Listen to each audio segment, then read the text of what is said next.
लीजिए पापा आपकी कॉफी। लाओ लाओ लाओ। बिल्कुल वैसी जैसे आपको पसंद है। गरम है आराम से।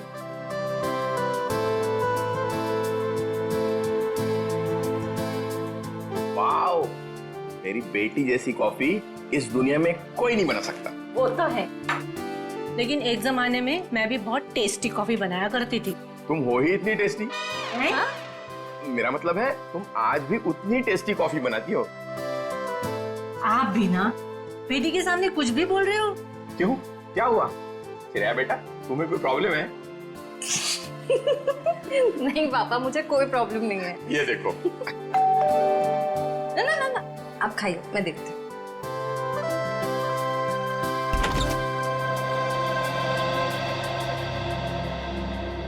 सिद्धार्थ, क्या हुआ, चौक गई मुझे देखकर? सिद्धार्थ बेटा, आओ अंदर आओ। बैठो, मैं तुम्हारे लिए अरे कॉफी। नहीं श्रेया, मैं थोड़ा जल्दी में हूँ। मैं ये एंगेजमेंट कार्ड दिखाने आया था।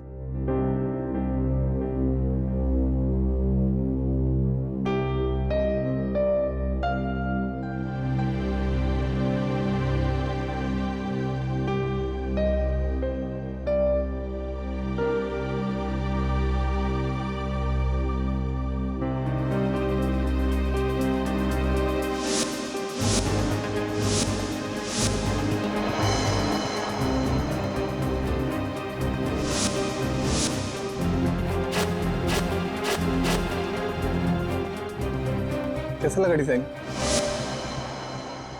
कार्ड पसंद नहीं आया? कोई बात नहीं, दूसरा बनवा लेंगे। नहीं, कार्ड अच्छा है।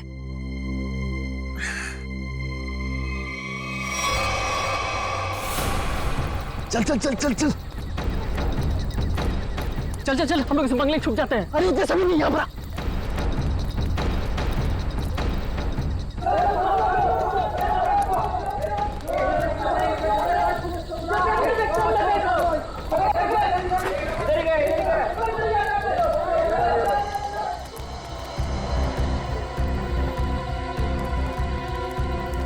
चल चल निकलते हैं यहाँ से। अरे रुक रुक रुक, हम लोग सारा सोना यहीं पे गाड़ देते हैं जमीन में। अबे तेरा दिमाग खराब हो गया है? मोहल्ले के लोगों ने हमारा चेहरा देख लिया है और अगर कल हम यहाँ दोबारा आए तो यहाँ पकड़े जाएंगे, खतरे में पड़ जाएंगे। हम लोग सोना लेकर बाहर नहीं जा सकते हैं, सारे लोग घूम रहे हैं। और तू खतरों से कब से डरने लगा? अरे खतरों से नहीं, तेरी बेवकूफियों से डर रहा हूँ। देखना एक दिन तेरी सारी बेवकूफियां हमें ले डूबेंगी, समझा? तू बेवकूफ किसे बोला? हाँ, सारा प्लान मैंने बनाया है। सारा प्लान तूने बनाया, इसका मतलब ये नहीं कि जेल भेजने का प्लान भी तू बनाएगा, समझो? जरूरी नहीं है मैं तेरा सारा बात मानूं, समझा? सोना यहीं गाड़ेंगे, यहीं। अच्छा, गाड़ के दिखा। अच्छा,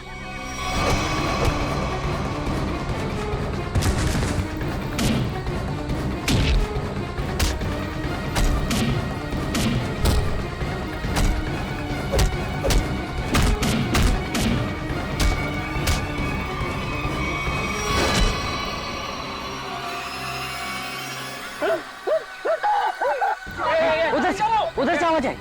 चल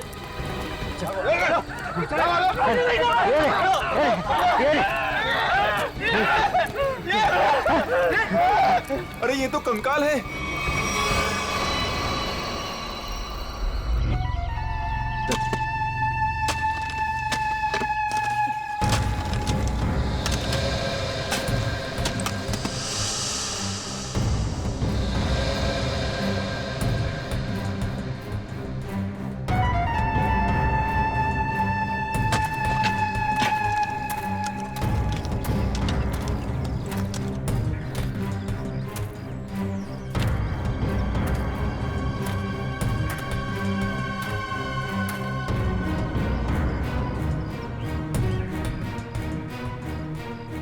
कैसा दिमाग होता है इन मुजरिमों का।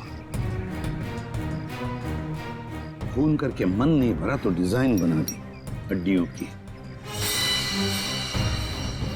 सचिन, तुम दोनों एक काम करो, घर के अंदर से अच्छी तरह से तलाशी ले देखो कुछ ना कुछ मिलता है क्या।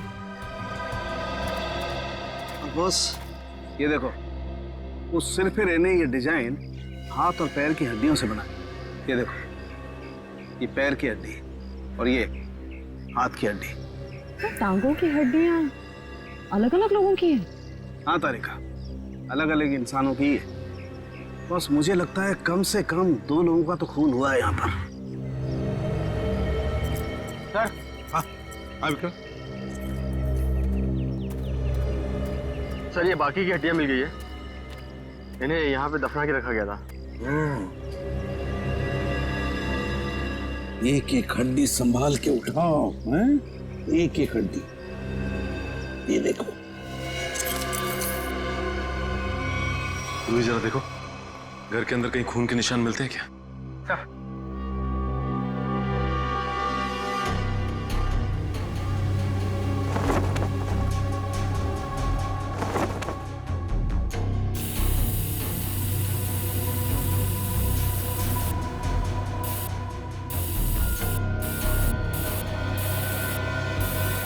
जी सर, गांव वालों का कहना है कि 1984 में इस घर के मालिक अपने पूरे परिवार के साथ ऑस्ट्रेलिया चले गए थे छुट्टी मनाने के लिए।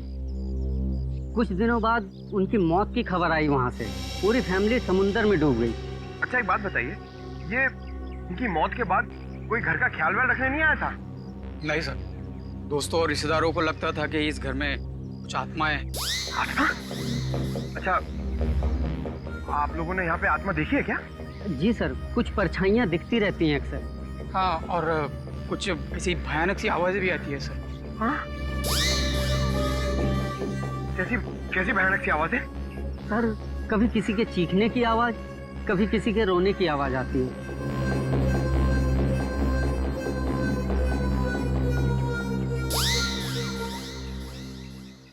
सणखे, इन सारी हड्डियों को देखकर लगता है कि खून एक आदमी का हुआ है और एक औरत का भी। ये देखना, पेल्विक गर्ड, एक पेल्विक गर्डल किसी औरत की है। हाँ बस, लेकिन एक कमाल की बात है, क्या?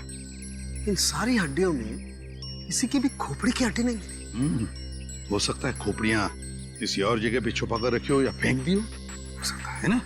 मयूर, विक्रम, काम करो, बंगले के आसपास का एरिया अच्छी तरह से छानो और ढूंढो, देखो, कुछ न कुछ तो जरूर मिलेगा। एक एक कोना भी मत छोड़ो। जाओ। Yes sir. ये बंगला बंद ही रहता है और आप लोग आसपास रहते हैं? जी सर। यही घर मिला था तुम लोगों को?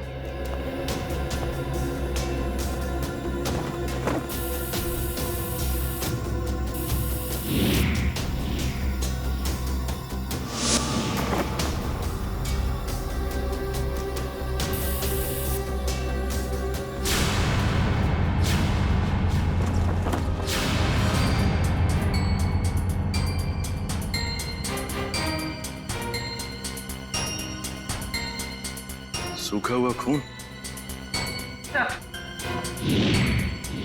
सर, ये टेप रिकॉर्डर और ये प्रोजेक्टर मिला है।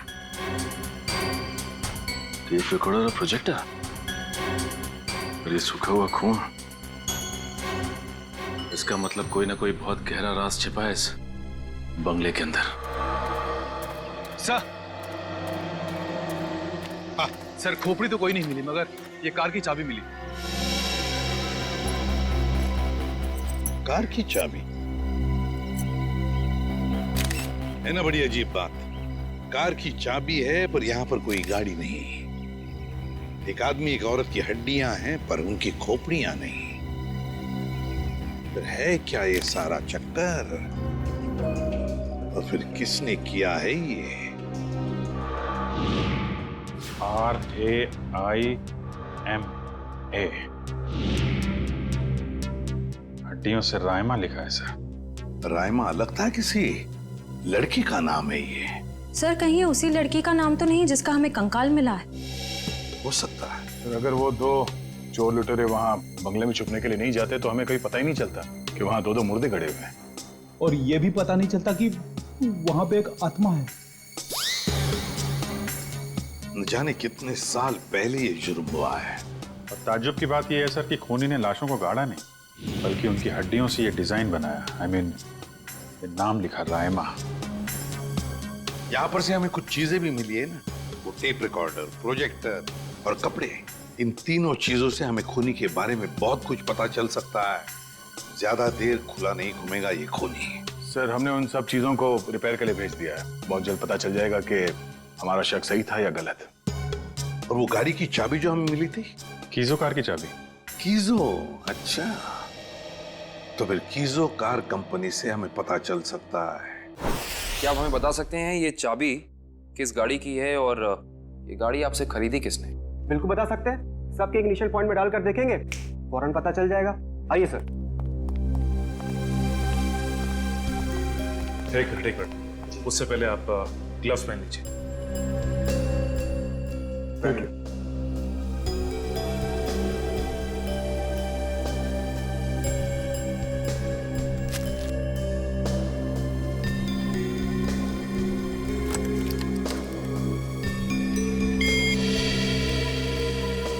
नहीं सर।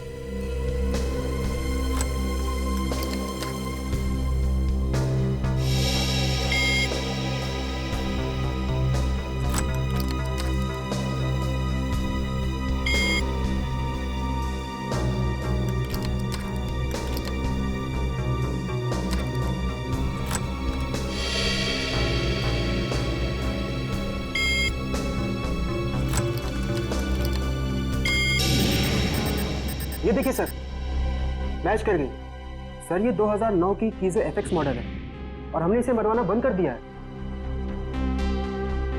कीजो FX 2009 model. आपके किसी कस्टमर ने कोई रिक्वेस्ट की थी ऐसी चाबी की डुप्लीकेट चाबी बनवाने की? ये पता करने में तो बहुत वक्त लग जाएगा। तो ठीक है, आप पता कीजिए। तब तक हम ये पता करते हैं कि 2009 के कीजो एफएक्स मॉडल की कितनी गाड़ियां चोरी हुई थी। मिलिंद जी। जी सर। कुछ हो रहा है कि नहीं? सर मैं कोशिश तो कर रहा हूँ सर।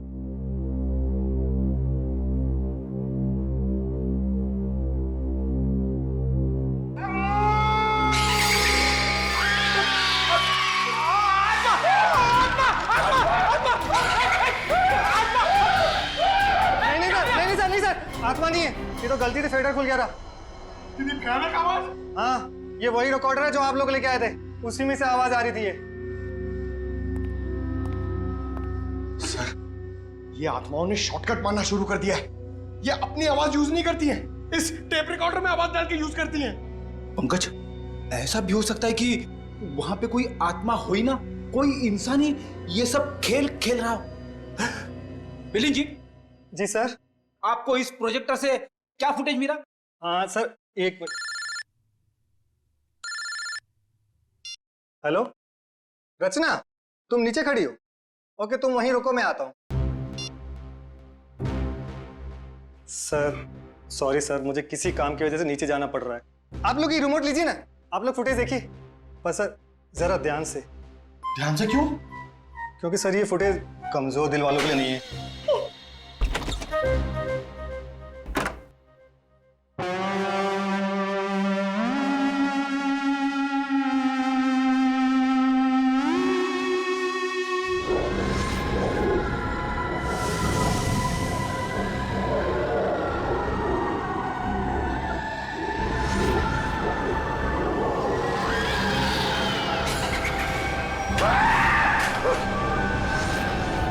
पंकज आत्मा, पंकज बंगला नंबर 13 की आत्मा यहाँ आ गई।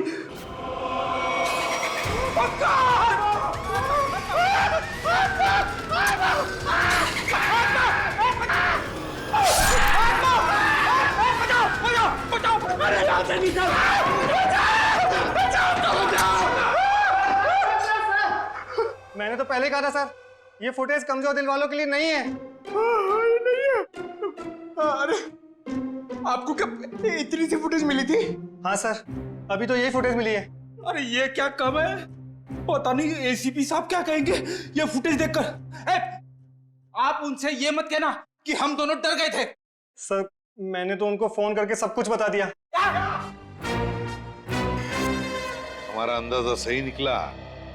ये खूनी इस प्रोजेक्टर के जरिए किसी को डरा रहा था, आत्मा बनकर। सर हो सकता है कि इस फुटेज का उन मुर्दों के साथ कोई लेना देना ही ना हो। I mean, लोगों में ये अफवाह फैली है कि इस बंगले में आत्मा है, तो हो सकता है कि ये पूरी फुटेज किसी ने किसी के साथ मजाक करने के लिए बनाई हो।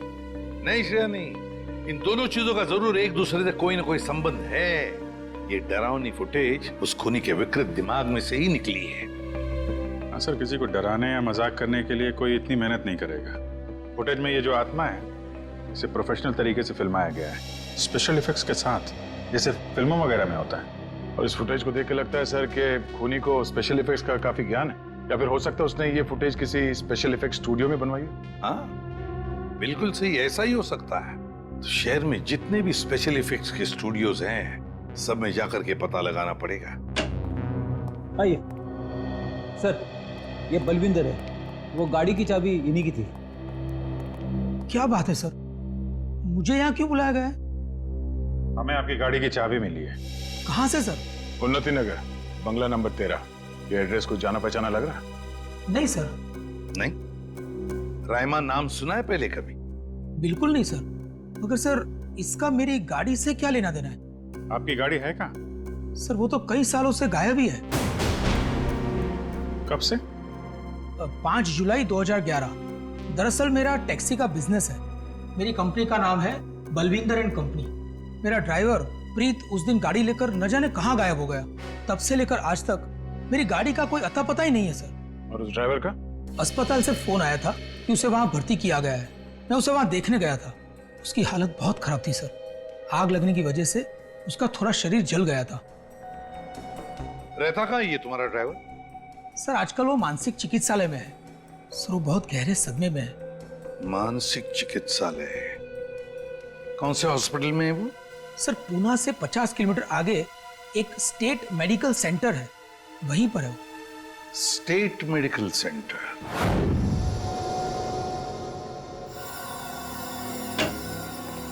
हाँ तारिका जी, कुछ बात बनी? सर चेक कर रहे हैं ना, कुछ ना कुछ तो पता चल ही जाएगा। भाई साहब, मैं दिखाई नहीं दिया आपको? दिखाई? अरे सर, आप तो सपने में भी दिखाई देते हैं। हाँ सर, आज सुबह ही सपना देख रहा था। जैसे ही मैं फॉरेंसिक लैब में आता हूँ, आप इस केस के बारे में कुछ ऐसी बातें बताते हैं कि शाम तक खूनी पकड़ा गया। विजीत, तुमने सपना देखा? जी सर। और सपने में मुझे देखा? जी सर। तुमने सपने में तारिका जी को देखा होगा। जी सर। नहीं सॉरी सर, क्या कह रहे हैं सर आप भी? तो बताइए डॉक्टर साहब, इन कंकालों ने अपनी आप बीती बताई? हाँ, थोड़ी बहुत बातें पता चली है भैया। सबसे खास बात ये है कि ये कंकाल वक्त के साथ कंकाल नहीं बने। खूनी ने इन्हें मारने के बाद तुरंत इन्हें कंकालों में बदल दिया है। मतलब खूनी ने इनकी खाल को एसिड से जला दिया है। माय गॉड, इतनी बेरहमी से मौत हुई इनकी। और ये जो कंकाल है ना, ये कंकाल एक आदमी का है। इसकी उम्र 30 से 35 साल है और इसकी लंबाई लगभग 6 फीट के आसपास। और ये जो हाथ पे उंगलियों में आपने निशान लगा रखा है, ये क्या है? हाँ, दरअसल इसकी उंगलियों में, इसकी कलाई पे मुझे बहुत कुछ टूट फूट दिखाई दी। मतलब ये आदमी अपने हाथों का बहुत ज्यादा इस्तेमाल करता हो। शायद ये किसी ऐसे प्रोफेशन में होगा जहाँ हाथों का काफी इस्तेमाल होता है, या तो कोई मजदूर या फिर कोई आर्टिस्ट। और ये दूसरा कंकाल लड़की का, उसे क्या पता चला? दया, इस लड़की की उम्र लगभग 30 साल। इसकी लंबाई 5 फीट 4-5 इंच है, बस इससे ज्यादा कुछ पता नहीं चल पाया। और ये जो ड्रेस पे खून लगा है, इसका क्या? टेस्ट करने से पता चला कि ये खून नहीं है, लमाइन रेड नाम का केमिकल है ये, जिसका इस्तेमाल ज्यादातर फिल्म्स, टीवी सीरियल्स और नाटकों में किया जाता है, नकली खून दिखाने के लिए। तो इसका मतलब किसी ने पूरी तैयारी कर रखी थी, ये बंगला नंबर 13 में किसी को डराने की। पकड़ा जाएगा, वो खूनी भी और वो डराने वाला भी, अगर दोनों अलग अलग है तो। डॉक्टर साहब, कितना टाइम लगेगा ये पता करने के लिए कि कंकाल कितना पुराना है? थोड़ा वक्त लगेगा दया, तुम तो जानते हो कार्बन डेटिंग में थोड़ा वक्त लगता है।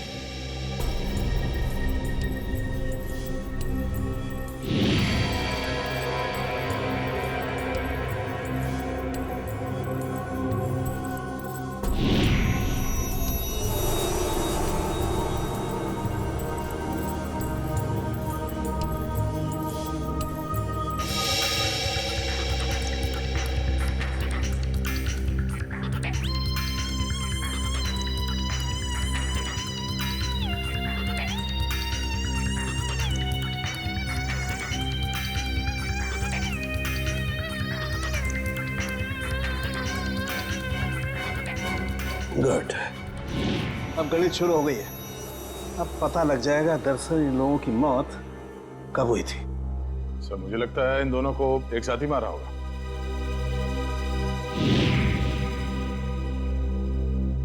36 से 38 महीने पहले। मतलब 3 साल पहले 2011 में मौत हुई इनकी। और उस बलविंदर की कार भी जुलाई 2011 को गायब हुई थी, बंगला नंबर 13 से। सर अब तक तो खूनी शहर छोड़ के भागा होगा, उसे ढूंढेंगे कैसे? भागने दो, कहां तक भागेगा? सीआईडी से नहीं बच सकता। Excuse me. जी सीआईडी से।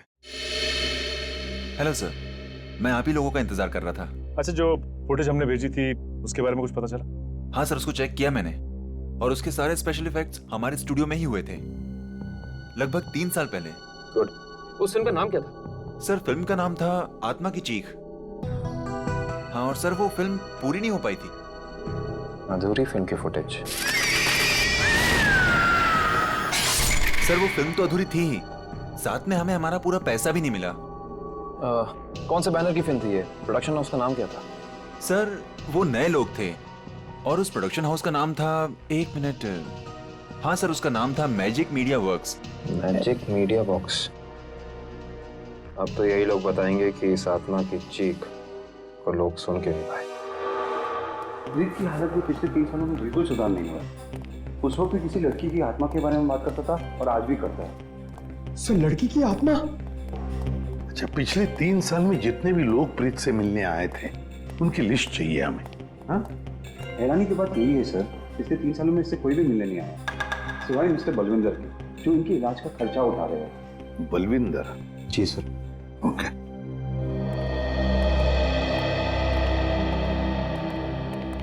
प्रीत, ये सीआईडी ऑफिसर्स है, ये तुमसे कुछ बात करना चाहते हैं। सीआईडी? ये सीआईडी क्या होता है? सीआईडी का मतलब है दोस्त। और प्रीत, दोस्त किसे कहते हैं? जो अपना सुख दुख दूसरे दोस्त के साथ बांटता है ना? और हम सब तुम्हारे दोस्त हैं, तो अब तुम हमसे तुम्हारे सुख दुख बांटोगे ना? ठीक है दोस्त। देखो प्रीत, अब मैं तुमसे कुछ कहूंगा, कुछ पूछूंगा, इन सब चीजों का बड़े शांत दिमाग से मुझे जवाब देना। याद करो, जुलाई महीना 2011, तुम उस रात बंगला नंबर 13 में गए थे 2 लोगों को लेकर। हाँ, 2011, बंगला नंबर 13। बंगला नंबर 13, क्या हुआ था वहां पर? तुम लोग मेरे दोस्त नहीं हो, तुम लोग मेरे दोस्त नहीं हो। राइमा ने भेजा है ना तुम लोग को मुझे मारने के लिए? राइमा ने भेजा है ना? नहीं, राइमा ने नहीं भेजा है। हम लोग दोस्त हैं तुम्हारे। हाँ पक्का? बिल्कुल पक्का, राइमा ने नहीं भेजा है हमें। अब बताओ क्या हुआ था उस रात उस बंगले में, है? बंगला नंबर 13। एक आदमी और औरत ने पैसे दिए थे मुझे उन्हें वहां ले जाने के लिए। ये क्या? राइमा चीख रही है, राइमा चीख रही है, मुझे मार देगी, मुझसे बदला लेना चाहती है। राइमा तुम्हारे पीछे है। ये बात करने की स्थिति में नहीं है अभी। आई एम सॉरी डॉक्टर साहब, 2 मिनट और। सॉरी, मैं आपके केस के लिए मैं अपने पेशेंट की जान खतरे में नहीं डाल सकता। Please cooperate. ठीक है। मुझे मार देगी, मुझसे बदला लेना चाहती है। अभिजीत, एक बात तो पक्की है कि उस रात प्रीत बंगला नंबर 13 में एक आदमी और एक औरत को लेकर गया था, और हमें जो कंकाल मिले हो शायद उसी आदमी और उस औरत के हो। हाँ सर, ये आत्मा वाला ड्रामा करके उनको डराया, मार डाला, फिर सर अलग कर दिया ताकि पहचान ना हो सके। सर ये प्रीत बार बार राइमा आ रही है ऐसा क्यों बोल रहा है? कहीं राइमा जिंदा तो नहीं? इस बात का तो पता लगाना ही पड़ेगा कि प्रीत की बातों में कितनी सच्चाई है और कितना भ्रम। लेकिन एक बात तो पक्की है, इस राइमा का इस केस के साथ कोई ना कोई संबंध जरूर है। इस राइमा की कुंडली निकालो। राइमा,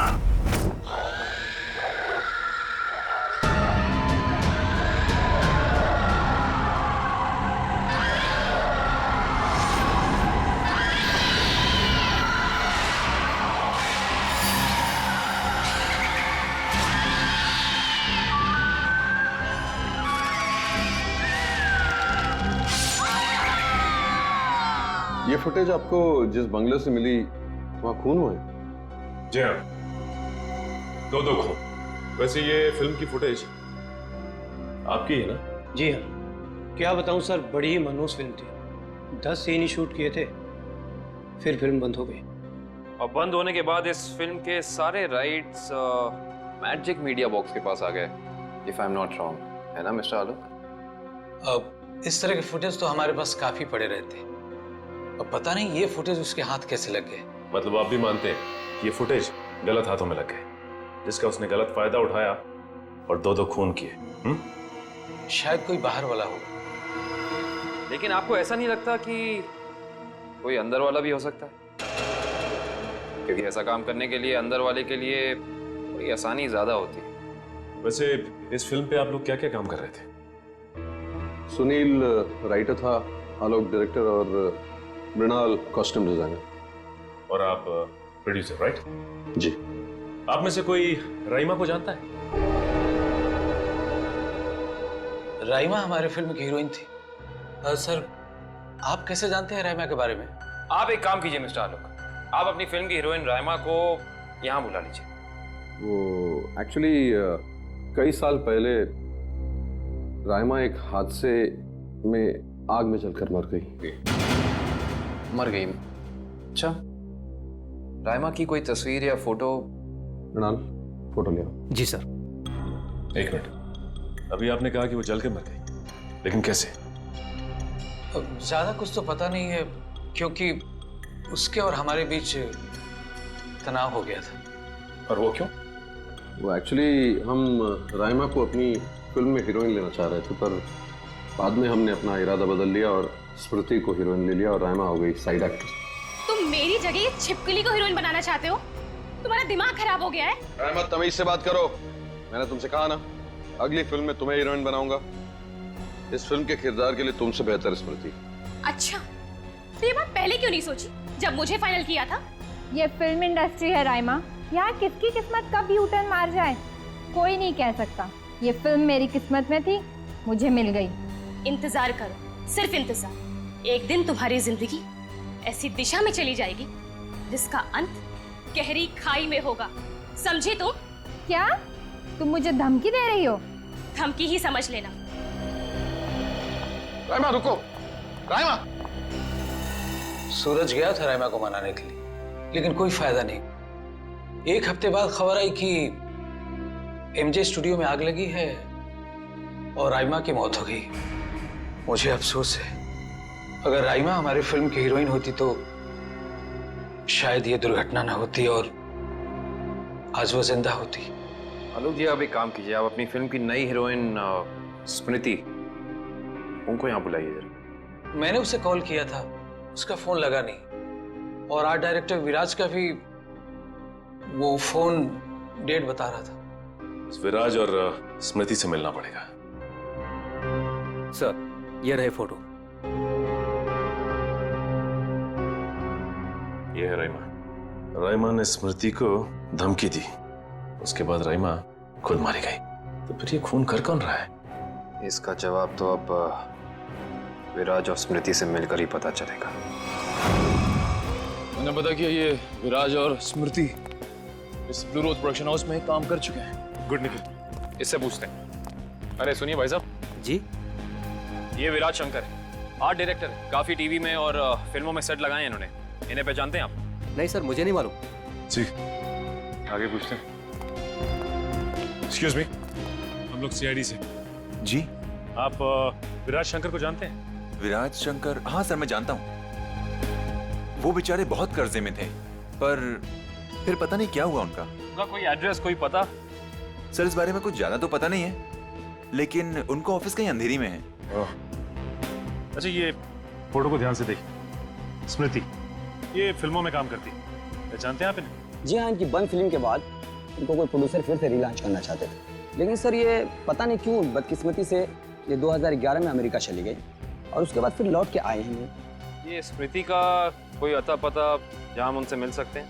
हमें तो नहीं पता, पर उस एजेंसी पर उसका पुराना एड्रेस होगा जहाँ पर उन्होंने चमकार वॉशिंग पाउडर का विज्ञापन किया था। ठीक, थैंक यू।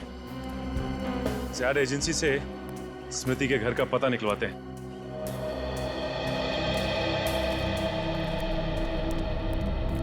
पुलिस की रिपोर्ट के हिसाब से राइमा इसी एमजे स्टूडियो में जलकर मरी है। पता नहीं काबिल, लेकिन ये बात इतनी सीधी है नहीं जितनी की लग रही है। जैसा कि फाइल में लिखा हुआ है कि स्टूडियो में आग लगी रात के 2 बजे।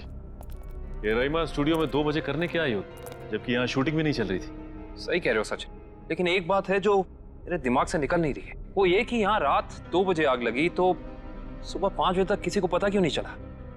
और रिपोर्ट के हिसाब से यहाँ आग 5 बजे लगी। जिन पुलिस वालों ने इस केस की तहकीकात की थी उन्होंने जरूर कुछ गड़बड़ की है, तभी तो केस के 2 महीने के बाद उनका ट्रांसफर यानी कि तबादला हो गया था। हो सकता है निखिल, लेकिन उससे ज्यादा अहम बात यह है कि रिपोर्ट के हिसाब से यहाँ राइमा की एक हड्डी तक नहीं मिली। मतलब आग इतनी भयंकर थी, स्टूडियो को देख के ऐसा लगता नहीं कि आग इतनी भयानक होगी कि चलने वाले का नामो निशान राख हो जाएगा। उससे भी अहम बात यह है कि ये स्टूडियो इस्तेमाल में नहीं था, यहाँ पे कोई शूटिंग नहीं चल रही थी, फिर राइमा यहाँ पे आई क्यों? इसका पता तो तभी चलेगा जब हम इस स्टूडियो को अच्छी तरह से छान मारेंगे। देखते हैं क्या मिलता है।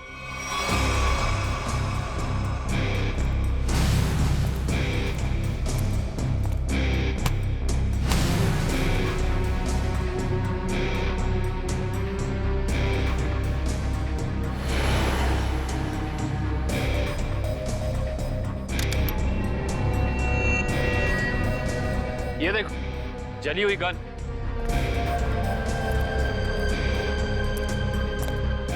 हाँ, ये तो पूरी पिघल चुकी है। पुलिस वालों ने लगता है अपना काम ठीक से किया नहीं, देखा नहीं इसे पहले। ये भी हो सकता है कि राइमा ये गन किसी को मारने के मकसद से लाई हो, या फिर हो सकता है कि कोई राइमा को मारने के लिए लाया हो।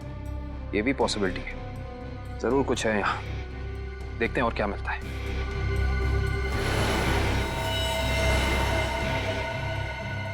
सर, कंकाल। 1 मिनट, देखिए जरा संभाल संभाल। करण, शीट ला।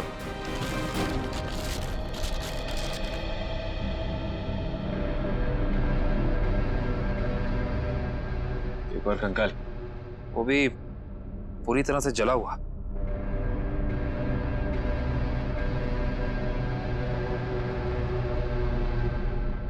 बॉस, इसकी पेल्विक गर्डल से पता लगता है कि ये कंकाल किसी लड़की का है। सर, कहीं ये कंकाल राइमा का तो नहीं है?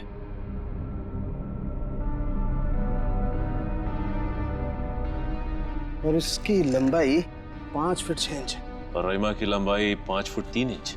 इससे साफ पता चलता है कि ये कंकाल राइमा का नहीं बल्कि किसी और का है। केस सुलझने की बजाय और उलझता चला जा रहा है। एक बात और, हम लोगों को यहाँ जली हुई गन जरूर मिली है, लेकिन इस लड़की की मौत गोली लगने की वजह से नहीं, इस लड़की की मौत जलने की वजह से ही हुई है। देखो, ढूंढो और कुछ मिलता है क्या।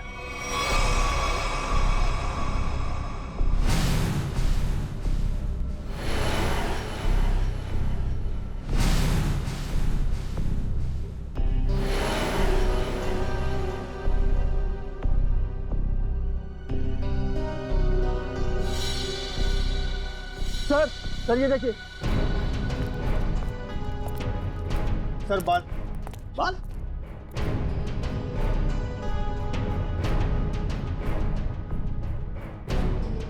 ओह सर, ये तो किसी लड़की का बाल लगता है, या तो मरने वाली का या फिर राइमा का। ये किसका बाल है ये तो डीएनए के बाद ही पता चलेगा। सर, ये अरुण है, विराज जी के वर्कशॉप के इंचार्ज। जी, आपको कुछ बनवाना था? जी हाँ, हथकड़ी बनवानी है। हथकड़ी? मैं कुछ समझा नहीं। हाँ, अपनी बनाई हुई हथकड़ी खुद अपने हाथों में पहनेंगे तो थोड़ा दुख कम होगा। अब समझ में आया, इतने सालों के बाद ख्याल आया आपको कर्ज के रुपयों का। कर्ज के रुपए?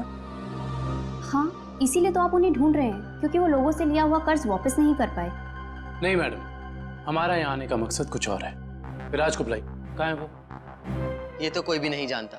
कर्जदारों से परेशान होकर आज से 3 साल पहले जुलाई 2011 में न जाने कहाँ गायब हो गए। जुलाई 2011? सर, 5 जुलाई 2011। सर, मुझे लगता है कि इस विराज के भागने की वजह कर्जा नहीं कुछ और है, जिसका कुछ ना कुछ संबंध उन कंकालों के साथ जरूर है। मुझे तो लगता है उनमें से एक कंकाल विराज का है। याद है सारुण के साहब ने कहा था, आदमी वाला कंकाल किसी मजदूर या आर्टिस्ट का है जिसने जिंदगी भर अपने हाथों से बहुत काम लिया है। और हो सकता है सर, शायद वो दूसरा कंकाल स्मृति का हो। ये विराज के परिवार वाले कहाँ रहते हैं? सर, जहाँ तक मुझे पता है उनके परिवार में कोई और है ही नहीं। विराज अकेले ही थे? जी सर। चीज मिल जाती डीएनए सैंपल के लिए तो कंकाल वाला राज खुल जाता। ये सारी पेंटिंग उन्हीं की है ना? जी सर। देखो जरा।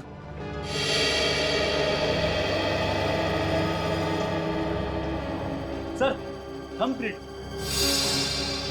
ये विराज का है? जी हाँ सर, और ये थंबप्रिंट ही नहीं, ये पूरी पेंटिंग सर ने अपनी उंगलियों से बनाई है। Finger painting? इतना तो काफी है डीएनए टेस्टिंग के लिए। आप लोग? हम लोग सीआईडी से। अच्छा अच्छा, आइए आइए, आप ही ने फोन किया था ना? जी हाँ। दरअसल बात यह है कि हम स्मृति के बारे में आपसे कुछ पूछताछ करना चाहते हैं। पूछिए ना, क्या पूछना चाहते हैं आप? क्या आप बता सकती हैं कि स्मृति का आपके अलावा इस दुनिया में और कोई भी नहीं है? नहीं, उसके माँ बाप बचपन में ही गुजर गए। अब बची है तो ये बूढ़ी दादी, बहुत ही प्यार से पाला है मैंने उसे। ये स्मृति अचानक अपना फिल्मी करियर छोड़कर अमेरिका क्यों चली गई? वो कभी किसी को कुछ नहीं बताती थी, हमेशा अपना मन का करती थी। उस दिन भी उसके मैनेजर का फोन आया, कह रहा था कि मैडम किसी विज्ञापन की शूटिंग के लिए अमेरिका जा रही है। उसके मैनेजर से मैंने पूछा कि कब वापस आएगी वो, तो उसने कहा 3-4 दिनों में। लेकिन पूरे 3 साल हो गए, अब तक उसका कुछ पता नहीं, कुछ पता नहीं। कब की बात है ये, कुछ याद है आपको? कैसे भूल सकती हूँ, 5 जुलाई 2011। सर वो कंकाल भी 3 साल पुराना है सर। कहीं वो सर कम से कम इतना तो पता कर लो, मेरी बच्ची के साथ हुआ क्या? कहीं वो इस दुनिया में है भी या नहीं? जब तक इस राज का बोझ मेरे दिल पर रहेगा, मैं इतना चैन से जी पाऊंगी, न मर पाऊंगी। देखिए, मैं आपसे वादा करता हूं कि सच क्या है इसका हम पता लगा लेंगे। प्लीज आप अपना ख्याल रखिए, ठीक है? हाँ डॉक्टर साहब, डीएनए की रिपोर्ट आ गई क्या? हाँ, पेंटिंग पर जो सूखा हुआ सलाइवा मिला था, वो सलाइवा ये बताता है कि वो आदमी वाला कंकाल विराज का ही है। और हमने स्मृति की दादी का भी डीएनए टेस्ट करवाया, जिससे पक्का हो गया कि बंगलो नंबर 13 में जो कंकाल मिला था वो स्मृति का है। इसका अंदाजा तो हमें हो ही गया था। अब इस केस में हमें आगे ले जाएगा ये तीसरा कंकाल जो एमजे स्टूडियो में जला हुआ मिला था। इस कंकाल से कुछ पता चला? हाँ, इस जली हुई लड़की का कंकाल विराज के कंकाल और स्मृति के कंकाल दोनों से ज्यादा पुराना है। और ऐसा लगता है कि इस लड़की को सिगरेट पीने और तंबाकू खाने की बुरी आदत थी, क्योंकि इसके जबड़ों से हमें तंबाकू के अंश मिले। और वो बाल इसी जली हुई लड़की के हैं? नहीं, वो बाल ना तो इस जली हुई लड़की का है, ना ही स्मृति का है। सर कहीं ये बाल रायमा का तो नहीं है?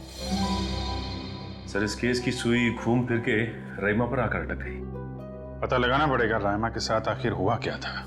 जैसा कि आप देख रहे हैं, सीआईडी ने एक और खूनी को पकड़कर एक बार फिर साबित कर दिया है कि उनके नाक के नीचे से कोई भी मुजरिम बच के निकल नहीं सकता। इस बार पकड़ी गई है बंगलो नंबर 13 में हुए खून की हत्यारी रायमा। एक मिनट प्लीज। सर क्या ये बात सच है कि आप एक बाल के जरिए रायमा तक पहुंच गए? देखिए, इस वक्त हम आपके सवालों का जवाब नहीं दे सकते। जल्दी जब हम प्रेस कॉन्फ्रेंस लेंगे तब आपको सब बता देंगे। ओके, ठीक है? चलिए हटिए, अब जाने दीजिए। चलो हटिए। रायमा जी, आपने उन मासूम लोगों को क्यों मारा? क्या वजह थी इसके पीछे? रायमा जी, रायमा जी, प्लीज पीछे हटिए, प्लीज। रायमा जी।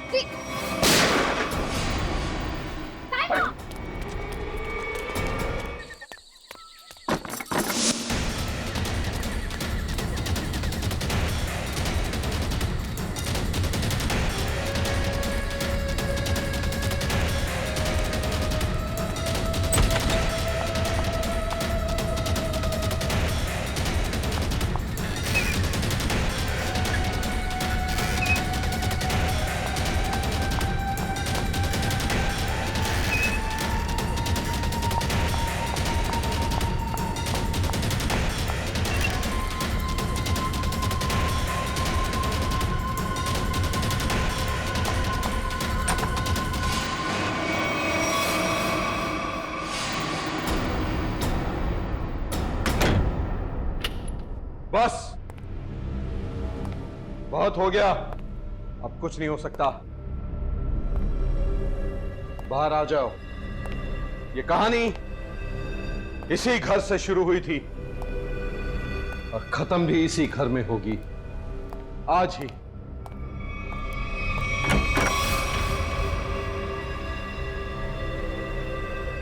छुपने का कोई फायदा नहीं, बाहर आ जाओ। सुना तुमने?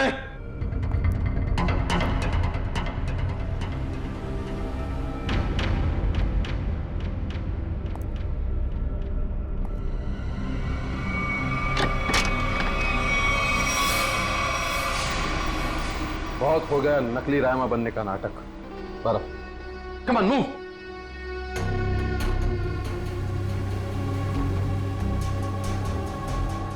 कौन हो तुम?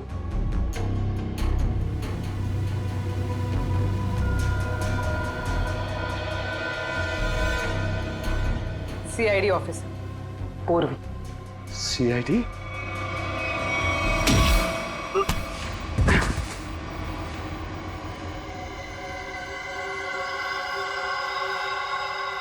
मैं और राइमा एक दूसरे से बहुत प्यार करते थे, इसलिए जब हीरोइन का रोल राइमा की जगह प्रीति को मिला तो तुम्हारे दोनों कानों से धुआं निकलने लगा है?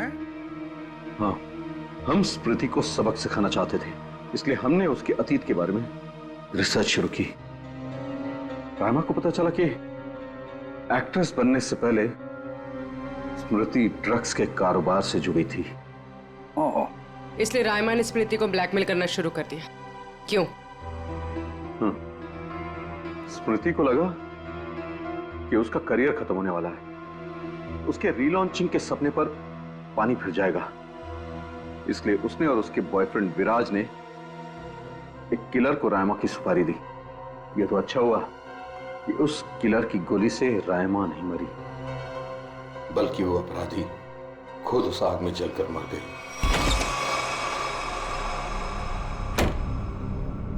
विराज, स्मृति, कहाँ हो तुम दोनों?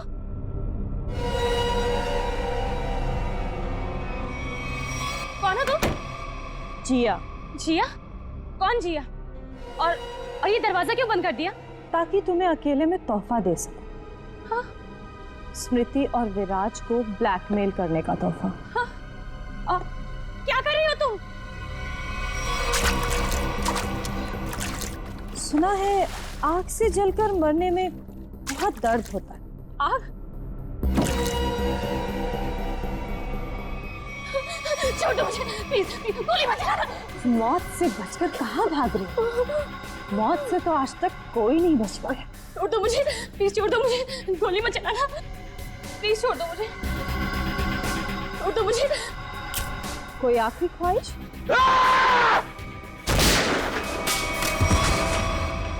रायमा, रायमा, मैं तुम्हें कुछ नहीं होने दूंगा। मैं तुमसे बहुत प्यार करता हूँ, मैं तुम्हें कुछ नहीं होने दूंगा रायमा। अब तुम दोनों को मुझसे कोई नहीं बचा सकता। सब फाइनल गुड बाय।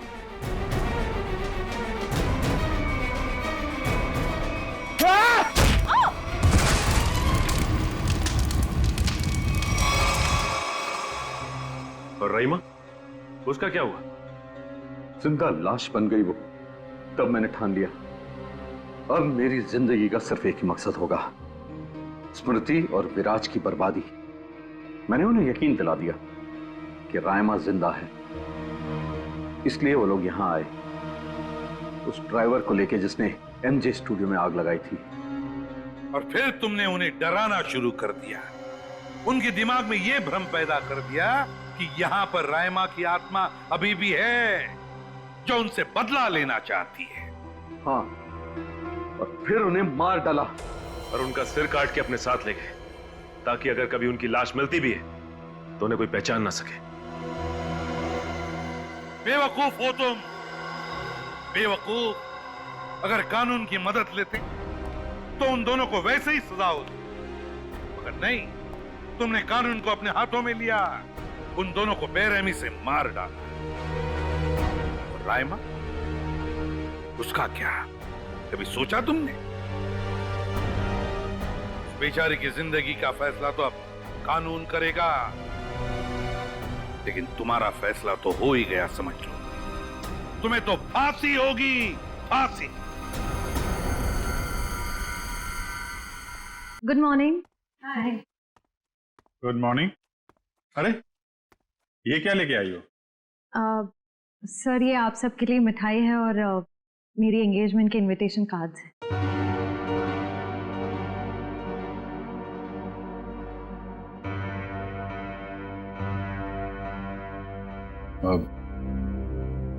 तारीख पक्की हो गई? जी सर, 28 सितंबर।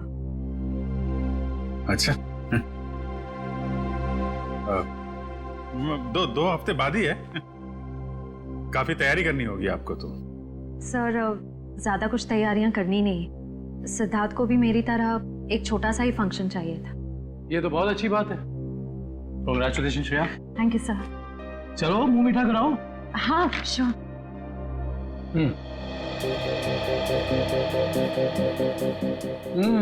ये लड्डू तो बहुत अच्छे हैं। ओह सर, आप लोग भी लीजिए ना।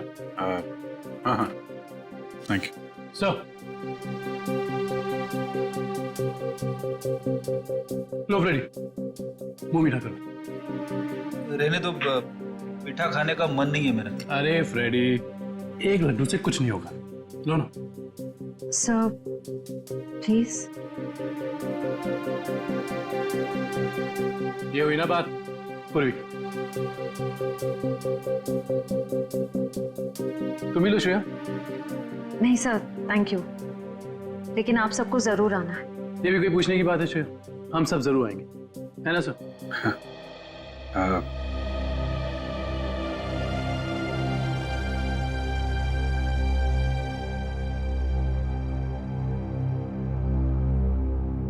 सर आप आएंगे ना?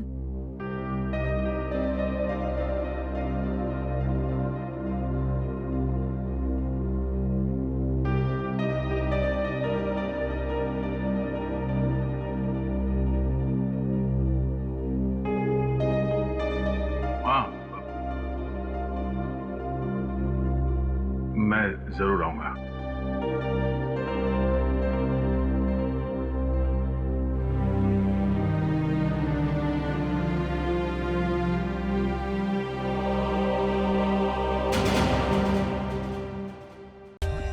For more updates, subscribe to our channel, click the show links and enjoy watching the videos.